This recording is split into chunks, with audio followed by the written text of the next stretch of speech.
Hola, en esta sesión vamos a hablar de las relaciones que hay entre funciones continuas que trabajan sobre espacios compactos o dominios compactos.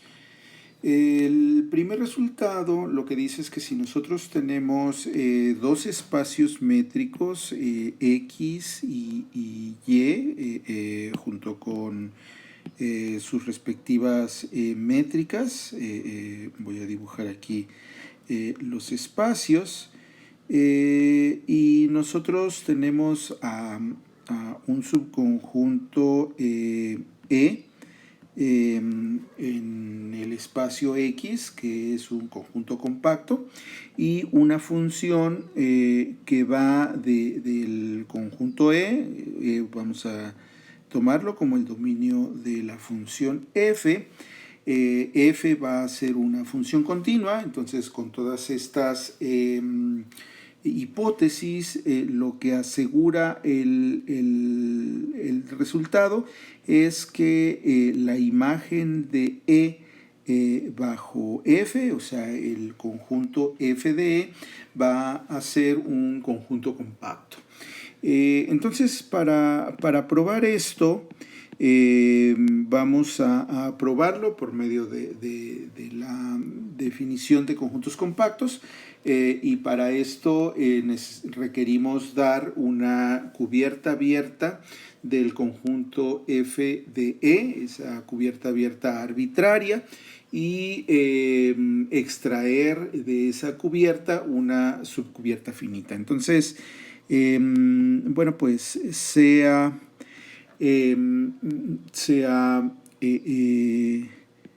B alfa con alfa en I, una cubierta abierta de F del conjunto F de E. Bueno, hay que considerar que nosotros tenemos entonces una colección de conjuntos abiertos, y la unión de esos conjuntos va a contener al conjunto F de E. Entonces, estos son los conjuntos B alfas. Recordemos que si nosotros tenemos que f es una función continua, entonces en todo el conjunto E, entonces si nosotros consideramos un conjunto abierto en Y, la preimagen de ese abierto va a ser un abierto un abierto relativo a E. Y entonces, si consideramos, digamos, uno de estos conjuntos, ese conjunto va a tener una preimagen, en X, bueno, restringida a E, que es, bueno, pues F inversa del conjunto B alfa. Bueno, ese, digamos, es como el conjunto definido en E. Entonces, como F es continua en su dominio entonces F inversa de B de alfa es abierto en para todo alfa en el conjunto de índices. Y bueno, como esa imagen inversa es un abierto relativo en eso quiere decir que existe un abierto G alfa, digamos, G alfa, un abierto G alfa en X, tal que al intersectarlo con obtengo precisamente el abierto relativo en E. Bueno, pues entonces tenemos,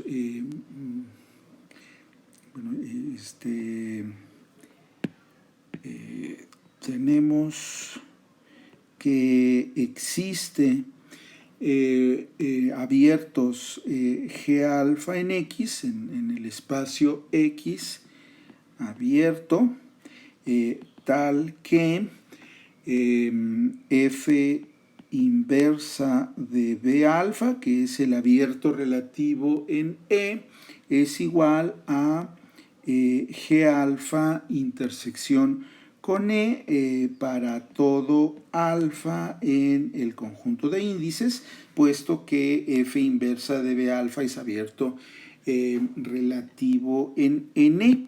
Entonces, observemos que si nosotros tenemos X en E, entonces la imagen de F de X va a estar en F de E, y F de E está cubierto por los B alfas con alfas en I, es decir, que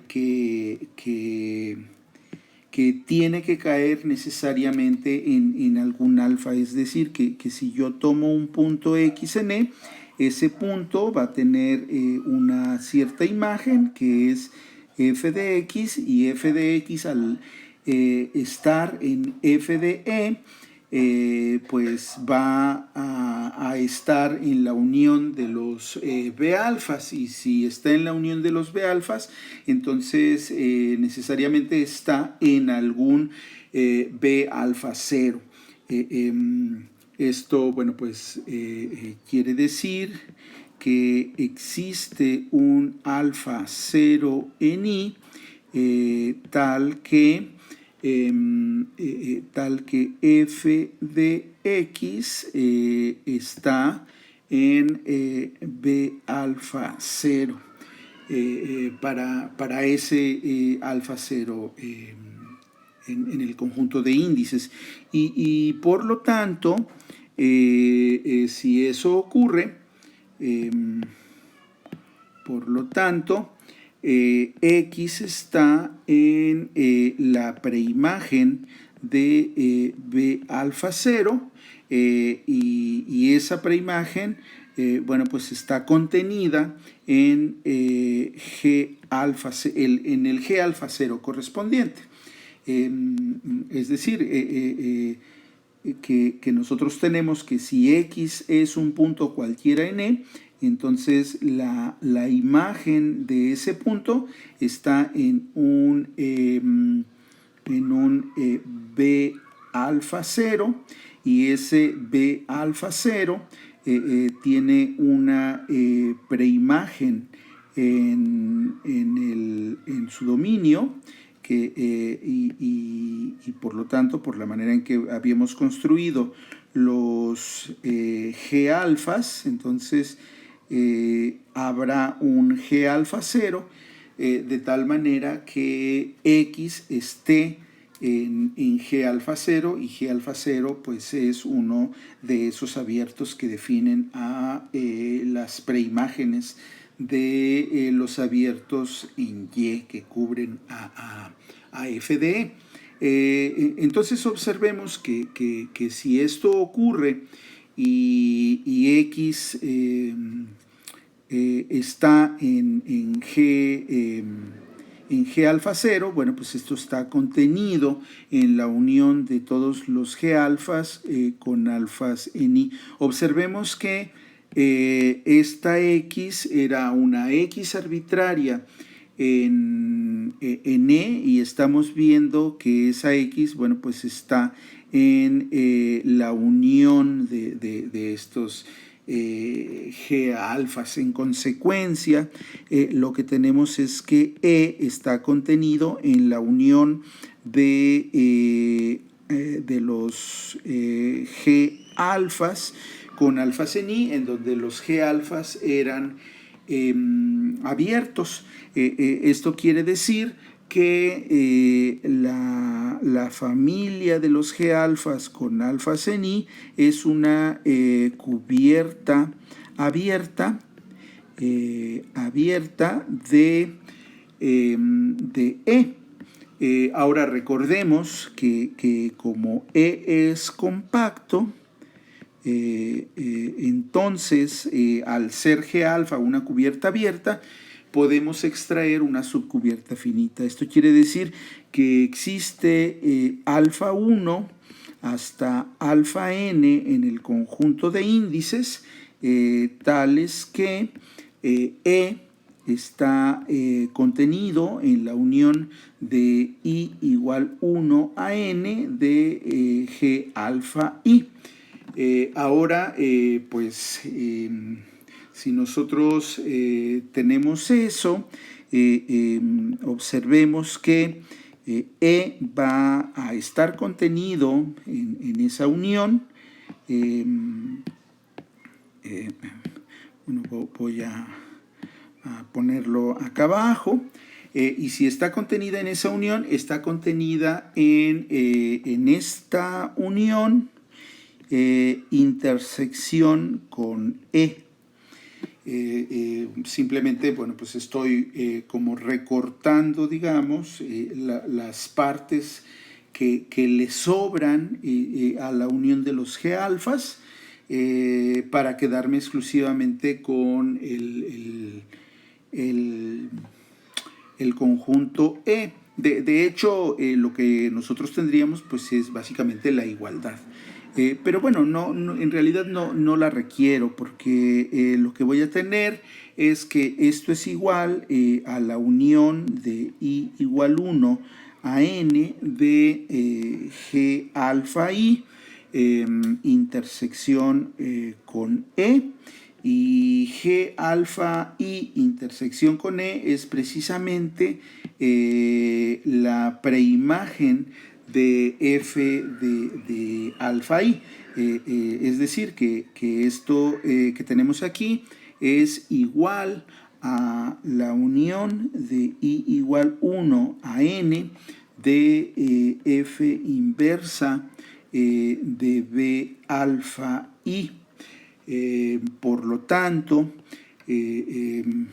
la imagen de E va a estar contenida en la imagen del conjunto que tenemos a la derecha de este conjunto. Es decir, va a ser igual, va a estar contenida en la imagen de este conjunto. Y bueno, pues por las propiedades de imágenes, esto está contenido en la unión de I igual 1 a n de la imagen de la preimagen de B alfa I. Y esto, bueno, pues está contenido en la unión de I igual 1 a n de B alfa I. En otras palabras, de esta manera hemos extraído a partir de la cubierta B alfa una subcubierta finita para el conjunto F de E. En otras palabras, pues F de E es compacto, como queríamos probar. Bueno, recordando, vamos a decir que una función como la que nosotros teníamos, es decir, si nosotros teníamos X y Y espacios métricos y E un conjunto en X y F una función que iba de E en Y, bueno, pues eso determina un conjunto F de E. Vamos a decir que ese conjunto es un conjunto acotado más bien, vamos a decir que la función es acotada si este conjunto, si el conjunto imagen de todo su dominio, es decir, su recorrido es un conjunto acotado. Y para que sea un conjunto acotado quiere decir que debería de existir un punto y en Y. Ese punto no necesariamente pertenece a f de E, puede pertenecer o no pertenecer, y un cierto radio M, de tal manera que la bola con centro en el punto y radio M, la bola en el espacio Y, contiene el rango de la función, contiene al conjunto f de E. Bueno, entonces eso es algo que ya habíamos definido, pero bueno, pues que ahora lo vamos a sacar a colación por el siguiente resultado. Si nosotros tenemos un espacio métrico X, un subconjunto compacto de X, y la función f va de E en R, es decir, pensemos que tenemos el conjunto X, el subconjunto E, que es compacto, y la función f, que va de E en los números reales. Entonces, si la función f es continua, entonces lo que dice el resultado es que deben de existir puntos x1 y x2 en E, tales que se alcanza el ínfimo del conjunto en ese punto, y también se alcanza el supremo de f de E en ese punto. Es decir, que f alcanza su máximo y su mínimo dentro del conjunto E si E es un conjunto compacto. Observemos que dichos puntos x1 y x2 no son necesariamente únicos. La demostración pues es inmediata, puesto que si nosotros tenemos que E es compacto, y F es continua, y F continua, entonces por el teorema que acabamos de probar, f de E va a ser un conjunto compacto, compacto en R, y si es compacto, entonces f de E es cerrado y acotado, y al ser cerrado, entonces, bueno, al ser acotado, entonces va a existir el supremo y el ínfimo de f de E en R, y además al ser cerrado, el supremo y el ínfimo van a pertenecer a f de E. Por lo tanto, existe el supremo de f de E, y el ínfimo de f de E, y pertenecen a f de E, tanto el supremo como el ínfimo. Y si pertenecen a f de E, pues esto quiere decir que deberá de existir x1 en E, tal que, bueno, aquí lo puse al revés, pero bueno, existe x1 en E, tal que f de x1 es igual al ínfimo de f de E, y existe x2 en E, tal que f de x2 es igual al supremo del conjunto. En otras palabras, bueno, pues cuando nosotros decimos que el ínfimo y el supremo se alcanzan en el conjunto, entonces en realidad estamos hablando del máximo y el mínimo del conjunto. En otras palabras, en X1 se alcanza el mínimo y en X2 se alcanza el máximo. Como mencionábamos hace un momento, esos puntos X1 y X2 no necesariamente van a ser únicos. Bueno, si nosotros tenemos dos espacios métricos, X y Y, tal que X es compacto y F va de X en y es una función continua y biyectiva, bueno, al ser biyectiva va a existir la función inversa, y la función inversa, bueno, pues tendrá que ir de Y en X y bueno, pues se define pues precisamente como aquella función que al aplicársela a la imagen de f de X obtengo un punto X. Lo voy a dibujar. Bueno, tengo una función que va de X. Ahora estoy pensando que X es todo el dominio de F.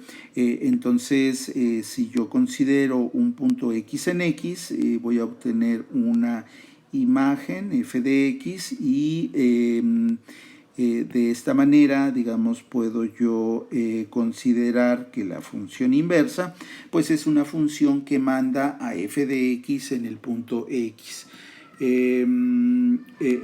Entonces, si la función f es continua, lo que dice el teorema es que la función inversa va a ser continua. Recordemos que teníamos unas caracterizaciones de las funciones continuas dadas por conjuntos, y eso es que una función es continua si solo si la preimagen de un abierto es abierto, la preimagen de un cerrado es cerrado. Particularmente voy a considerar esta última forma. Entonces, si yo lo que quiero probar es que la f inversa es continua, entonces voy a considerar un conjunto E en X que sea cerrado y me voy a fijar en la preimagen de ese conjunto bajo la función inversa, o sea, la preimagen de E bajo F inversa. Entonces, bueno, pues si nosotros consideramos E en X que sea cerrado, como X es compacto, aquí como X es compacto, nosotros sabemos que si tenemos un conjunto cerrado dentro de un compacto, entonces dicho conjunto E es compacto. Y si E es compacto y F es continua, entonces F de E es también compacto. Ya que F es continua. De esta manera, F inversa, la preimagen de E bajo F inversa, que es F de E, al ser F de E compacto, entonces F de E es cerrado. Por lo tanto, la preimagen de E bajo la función inversa es un conjunto cerrado, en donde cerrado en Y, considerando que E era cerrado en X. Entonces, la preimagen de E bajo la función inversa es un conjunto cerrado en Y, y por lo tanto eso quiere decir que F inversa es continua continua en el conjunto Y como dominio de la función. Bueno, estos son por el momento los resultados que yo quería presentar respecto a continuidad y conjuntos compactos.